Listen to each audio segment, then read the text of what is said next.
به نام ایزد یکتای بی همتا. گرامیان همراه، درود. عزیزان، امروز در تدارک ضبط نکته حقوقی برای ارائه به شما عزیزان بودم که یکی از موکلان یک کتابی برای من هدیه آوردن. کتاب فارسی اول دبیرستان ها برای سال 1321. اول دبیرستان اون موقع تقریبا میشه کلاس هفتم الان. حالا توجه بفرمایید که ستارگان آسمان ادب ایران این کتاب رو گرد آوردن. استاد محمد تقی بهار، استاد عبدالعظیم غریب، استاد رشید یاسمی، استاد بدیعالزمان فروزانفر، استاد جلال همایی و استادان دانشگاهی. یه متنی از این کتاب رو آماده کردم برای شما عزیزان، میخونم. در زیان همنشین ناجنس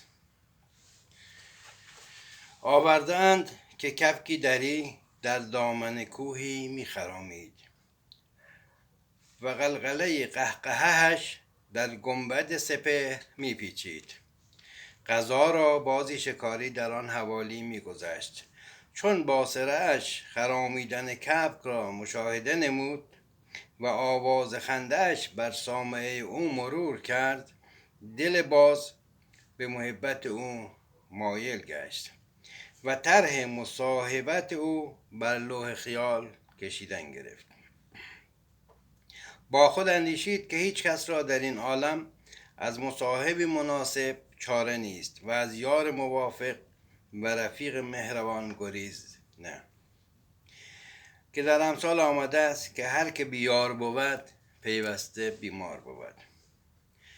کسی که در جهان یاری ندارد درخت عشرتش باری ندارد.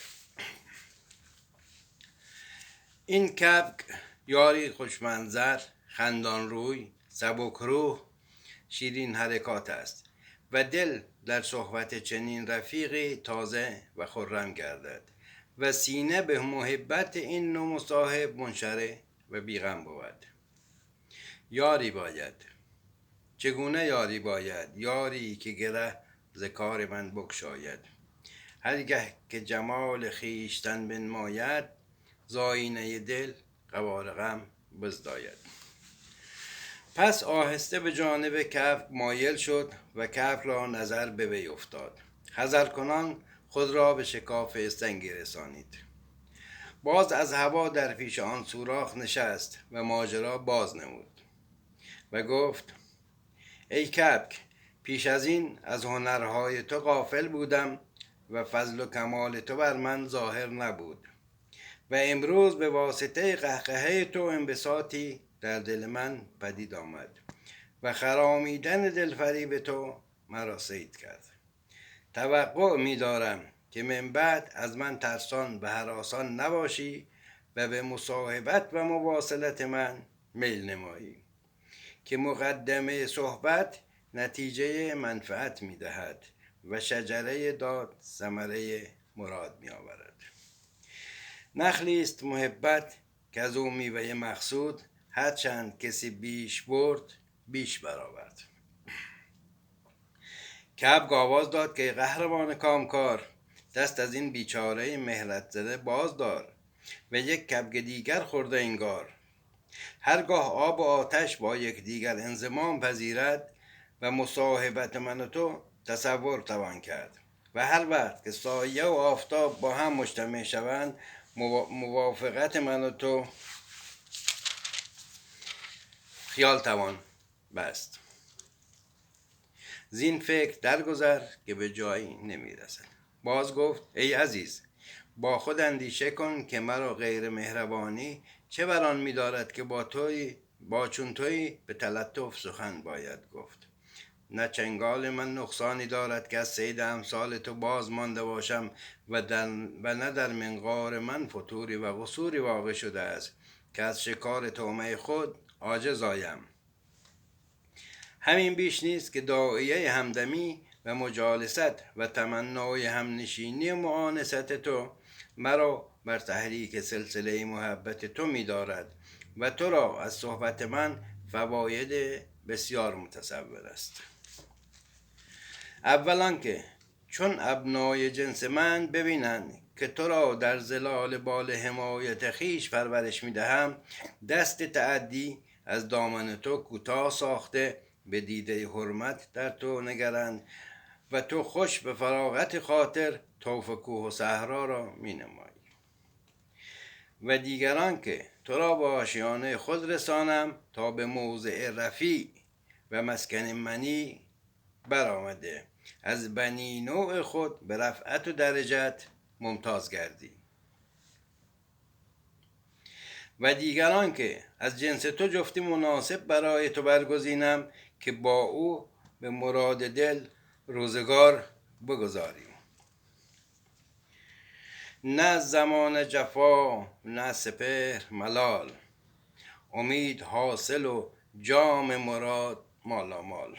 کعب گفت تو امیر مرغانی و عنان اختیار طیور به قبضه اقتدار توست و من یکی از رعایا و خراج گزاران تو هم و مثل ما کسان از مذلت و منقصتی خالی نباشد. و در آن وقت که من به التفات تو مستحضر و به اهتمام تو امیدوار باشم، ممکن است کاری از من صادر گردد که ملایم طبع شریف نباشد و سرپنجه غضب خداوندی دمار از نهادم برآرد. همان به که با گوشه خلوت در سازم. تماشای رخ خورشید حد خود نمی بینم، همان بهتر که چون سایه پس دیوار بنشینم. باز گفت ای برادر، نشنیده ای و ندانسته ای که دیده دوستی از دیدن عیب نابیناست؟ و من چون افعال تو را به دیده محبت مشاهده می نمایم و رقم احوال تو را به دفتر مودت ثبت می کنم، چگونه خط خطا در گفت و شنید تو توانم کشید؟ و به چه تعویل قول و فعل تو را عیب توانم کرد؟ دیده دوست عیب بین نبود.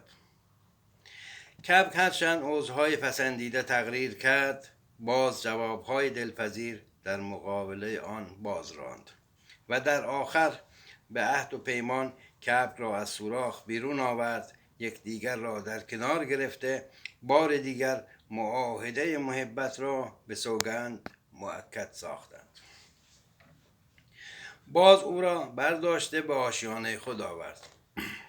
چون 2-3 روز بر این حال گذشت و کعب از جانب باز ایمن شد، طریق گستاخی پیشه گرفته سخنان دلیرانه گفتی و در میان مکالمه قهقه زدی و باز آن را ناشنیده پنداشته از سر انتقام درگذشتی.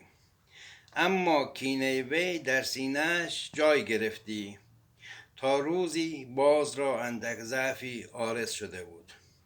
همه روز در آشیانه به سر برد. چون شب در آمد آتش جو بالا گرفت و کینه های کعب که به مرور زمان جمع شده بود خشمگینش ساخت. هرچند ناصح خرد صورت عهد و پیمان را به نظر وی می آورد، به چشم قبول در آن نمی نگریست. هرچند ناصح خرد صورت عهد و پیمان را به نظر وی می آورد، به چشم قبول در آن نمی نگریست و برای شکستن عهد و خوردن کعب بهانه می جست.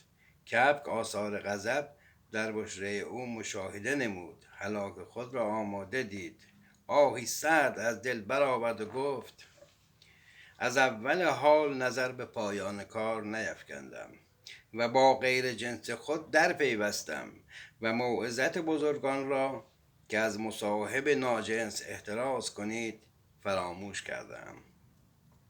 لاجرم امروز کشتی عمرم به گردابی در افتاده است که ملاح تدبیر از خلاص آن عاجز است.